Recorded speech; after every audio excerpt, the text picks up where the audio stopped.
Bonjour et bienvenue, voici notre tour d'horizon économique, géopolitique, sanitaire et boursier. Nous sommes le jeudi 3 décembre et pour comprendre comment tourne la planète financière lorsqu'elle tourne autour du vaccin, c'est sur la bourse au quotidien et nulle part ailleurs et l'épisode du jour s'intitulera « Je suis complètement rassuré, Clinton, Bush et Obama veulent se faire vacciner » et se faire vacciner devant les caméras.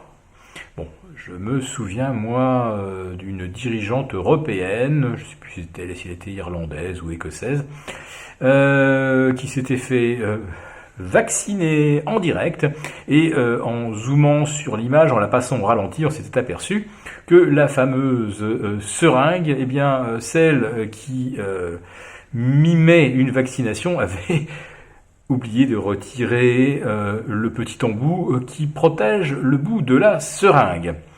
Alors, je croirais à la vaccination de Bill Clinton, de George Walker Bush ou de Barack Obama, si l'on prélève des doses dans un carton pris au hasard, complètement au hasard, parce que se faire piquer avec une petite dose d'eau de solution saline, je pense que c'est à la portée de tout le monde.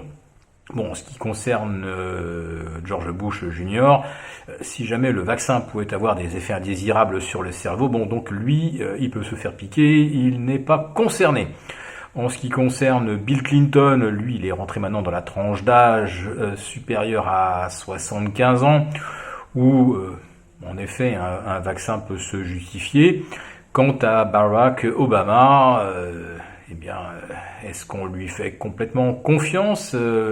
C'est quand même le prix Nobel de la paix qui a ordonné le plus de bombardements dans des pays étrangers depuis que les États-Unis existent. Voilà. La vaccination, en tout cas, va débuter en Angleterre au cours des prochains jours. Les premières doses arrivent, elles sont stockées à moins 84 degrés. L'usine qui fabrique le sérum Pfizer-BioNTech est située en Belgique. Donc je ne sais pas si ça va transiter par la navette, par donc le TGV, ou par avion, ou par bateau. Enfin, c'est comme la première fois dans le monde qu'on devra mettre en place une chaîne de très très grand froid, moins 84, pour délivrer un vaccin.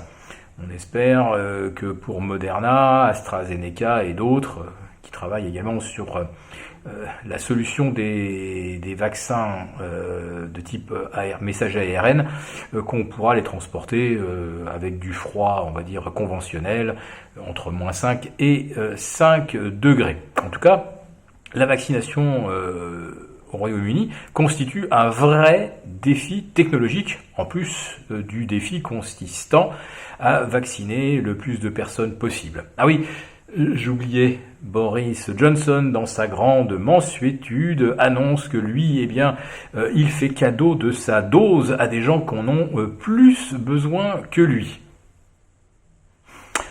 Bien, maintenant jetons un petit coup d'œil au marché et au dollar, puisque c'était hier la thématique de notre précédente vidéo. Eh bien, ça continue, hein, le dollar continue de s'enfoncer face à l'euro. Le voici maintenant l'euro maintenant au-delà des 1,2115. Donc on est bien sorti de la grande tendance haussière long terme, hein, qui a débuté en 2009. En fait, le dollar a commencé à se raffermir lorsque la crise financière, elle, s'est terminée ou a commencé à se terminer. Une hausse du dollar, d'ailleurs, qui en a surpris plus d'un, car à partir de mars 2009, ont commencé donc les injections massives de dollars par la Fed sous forme de quantitative easing.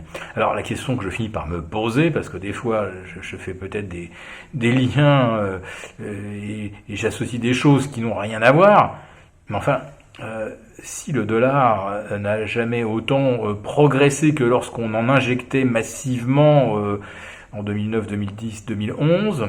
Est-ce que s'il se mettait aujourd'hui à rebaisser, ça ne voudrait pas dire que la Banque centrale va finalement injecter beaucoup moins d'argent que ce à quoi on s'attend?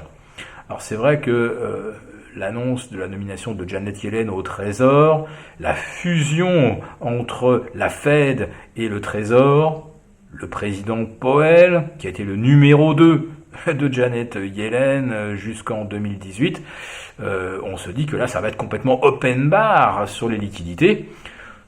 Il y a tellement open bar qu'on ne sait même plus quoi faire des liquidités. C'est pourquoi après le début de rotation sectorielle violent du 9 novembre, finalement qu'est-ce qui monte maintenant? Des small caps, la plupart qui s'envolent alors que personne ne les connaît, simplement parce que vous avez des tas d'acteurs, de nouveaux traders qui se servent de petits outils, qui achètent systématiquement tous les dossiers qui gagnent 5-10% à l'ouverture, qui jouent ce qu'on appelle le momentum, la vélocité haussière. Donc vous avez maintenant des achats essentiellement spéculatifs sur des dossiers dont on ne connaît pas la valeur réelle. Puis bien sûr, vous avez le Bitcoin. Quand il y a excès de liquidité, c'était le cas fin 2017, on ne savait plus trop quoi faire de l'argent et tout le monde s'est rué sur l'actif qui avait le momentum le plus haussier. À nouveau cette année, c'est le Bitcoin. Mais il y a quand même de la concurrence, parce que quand vous voyez par exemple Slack, dont la capitalisation a été multipliée, je ne sais plus, par 7 ou par 8, il faudrait que je regarde ça. Slack racheté par Salesforce, 28 fois son chiffre d'affaires. Bon, le Bitcoin a été multiplié par 3,5, vous avez des actions, elles, qui ont été multipliées par 5, par 7, par 10. Je pense notamment, par exemple, à NIO, qui a 0 chiffre d'affaires, et dont la capitalisation a été multipliée, je ne sais plus combien, par 20 depuis le début de l'année. Voilà, donc je pense qu'il faudrait d'abord commencer par se vacciner contre les illusions spéculatives. Croyez pas ? Si cette vidéo vous a plu, n'hésitez pas à nous mettre un pouce. On vous retrouve demain pour notre live avec tous nos abonnés de Béchat Confidentiel. À très bientôt.